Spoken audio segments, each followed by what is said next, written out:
തേനീച്ചകൾ പഠിപ്പിച്ച പാഠം. കഥ കേൾക്കൂ, കഥ എഴുതൂ. ധനികനായ ഒരു വ്യാപാരിയുടെ മകനായിരുന്നു ജിമ്മു. അച്ഛൻ സമ്പാദിക്കുന്ന പണം കൊണ്ട് വളരെ ആർഭാടമായിട്ടാണ് അവൻ കഴിഞ്ഞിരുന്നത്. അച്ഛൻ്റെ കാലശേഷം അവൻ കച്ചവടമെല്ലാം തൻ്റെ കൂട്ടുകാരായി നടന്ന കുറച്ചു പേരെ ഏൽപ്പിച്ചു. കിട്ടിയതെല്ലാം തട്ടിയെടുത്ത് കൂട്ടുകാർ സ്ഥലം വിട്ടു.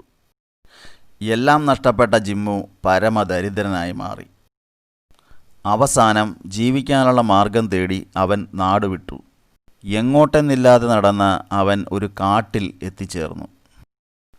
അപ്പോൾ അവിടേക്ക് ഒരാൾ വന്നു.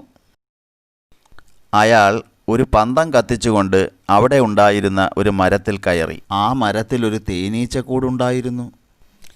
അയാൾ പന്തം വീശി തേനീച്ചകളെ ഓടിച്ചിട്ട് ആ കൂട് തകർത്ത് തേൻ മുഴുവൻ എടുത്തുകൊണ്ടുപോയി. അപ്പോഴതാ ആ തേനീച്ചകളെല്ലാം തിരികെ വന്നു. അവ കൂട് നന്നാക്കാനും തേൻ ശേഖരിക്കാനും തുടങ്ങി. അത് കണ്ടപ്പോൾ ജിമ്മു പറഞ്ഞു, നിങ്ങൾ തേൻ ശേഖരിച്ചു വെച്ചാൽ അയാൾ ഇനിയും വരും, കൂട് തകർത്ത് തേൻ കൊണ്ടുപോകും. അതുകേട്ട് തേനീച്ചകളുടെ റാണി ജിമ്മുവിൻ്റെ അടുത്തേക്ക് വന്നു. എന്നിട്ട് പറഞ്ഞു, കൂട് നിർമ്മിക്കുക, തേൻ ശേഖരിക്കുക, അതാണ് ഞങ്ങളുടെ ജോലി. അതുകേട്ട് ജിമ്മു പറഞ്ഞു, കൂട് തകർത്ത് തേനെടുക്കുകയാണ് അയാളുടെ ജോലി. കൂട്ടിൽ തേനുണ്ടെങ്കിൽ അയാൾ വീണ്ടും വരും, കൂട് തകർക്കും, തേൻ കൊണ്ടുപോകും.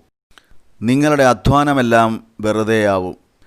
അതുകൊണ്ട് പൂക്കളിൽ നിന്നും തേൻ കുടിച്ച് ആടിപ്പാടി നടന്ന് ജീവിതം ആസ്വദിക്കൂ. ജിമ്മുവിൻ്റെ ഉപദേശം തേനീച്ചകളിൽ ഒരു മാറ്റവും വരുത്തിയില്ല. തേനീച്ചകളുടെ റാണി പറഞ്ഞു, ആരൊക്കെ എന്തൊക്കെ പറഞ്ഞാലും ഞങ്ങൾ അധ്വാനിച്ചുകൊണ്ടേയിരിക്കും. അധ്വാനത്തിലൂടെയാണ് ഞങ്ങൾ ജീവിതം ആസ്വദിക്കുന്നത്, അല്ലാതെ അലസരായിരുന്നല്ല. അധ്വാനിക്കാത്ത ജീവിവർഗം നശിച്ചു പോകും. നഷ്ടപ്പെട്ടതിനെക്കുറിച്ചുള്ള ചിന്ത വെടിഞ്ഞ് നേടാൻ കഴിയുന്നതിനെക്കുറിച്ച് ചിന്തിക്കുക, അതിനുവേണ്ടി പ്രയത്നിക്കുക.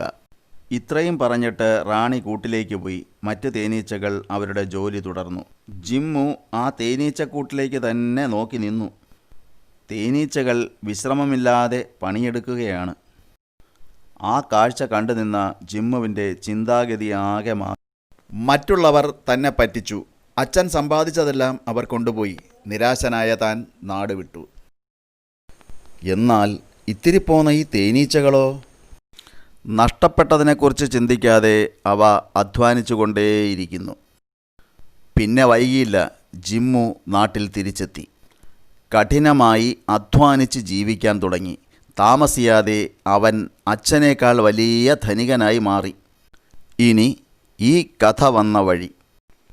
ഒരിക്കൽ ഒരാൾ ഒരു മരത്തിലെ തേനീച്ചക്കൂട്ടിൽ നിന്നും തേനെടുക്കുന്നത് കാണാനിടയായി. പന്തം കൊളുത്തി കൂട് തല്ലിപ്പൊളിച്ചാണ് അയാൾ തേനെടുത്തത്. കുറച്ച് ദിവസം കഴിഞ്ഞപ്പോൾ വീണ്ടും ആ തേനീച്ചക്കൂട് കണ്ടു. അപ്പോഴതിന് കേടുപാടുകളൊന്നും ഉണ്ടായിരുന്നില്ല. അത്ഭുതം! അത് പഴയതിനേക്കാൾ വലിയൊരു കൂടായി മാറിയിരിക്കുന്നു. അന്നത്തെ പത്രത്തിൽ കച്ചവടത്തിൽ നഷ്ടം സംഭവിച്ചതിനെ തുടർന്ന് ആത്മഹത്യ ചെയ്ത ഒരു വ്യാപാരിയെക്കുറിച്ചുള്ള വാർത്തയും കണ്ടു. അത് രണ്ടും കൂടിച്ചേർന്നപ്പോൾ ഇങ്ങനെ ഒരു കഥയായി മാറി. ഇതൊരു നാടോടിക്കഥയാക്കുന്നതിനെക്കുറിച്ച് ചിന്തിച്ചപ്പോഴാണ് ജപ്പാൻ എന്ന കൊച്ചു രാജ്യം മനസ്സിലേക്ക് ഓടിയെത്തിയത്. ആറ്റം ബോംബും സുനാമിയും ഭൂകമ്പവും നശിപ്പിക്കാൻ ശ്രമിച്ചിട്ടും തലയുയർത്തി നിൽക്കുന്ന ഒരു കൊച്ചു രാജ്യം. പ്രതിസന്ധികളിൽ തളരാത്ത ഇച്ഛാശക്തിയാണ് എല്ലാ വിജയത്തിൻ്റെയും അടിസ്ഥാനം. പല സംഭവങ്ങൾ ചേർത്ത് ഒരു കഥയുണ്ടാക്കാം.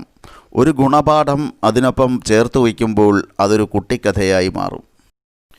ഇങ്ങനെ കുട്ടിക്കഥകൾ സൃഷ്ടിക്കുന്നതിനുള്ള നിരവധി സൂത്രങ്ങൾ മനസ്സിലാക്കുന്നതിനായി ഞങ്ങളുടെ ചാനൽ സ്ഥിരമായി കാണുക. Like, share and subscribe.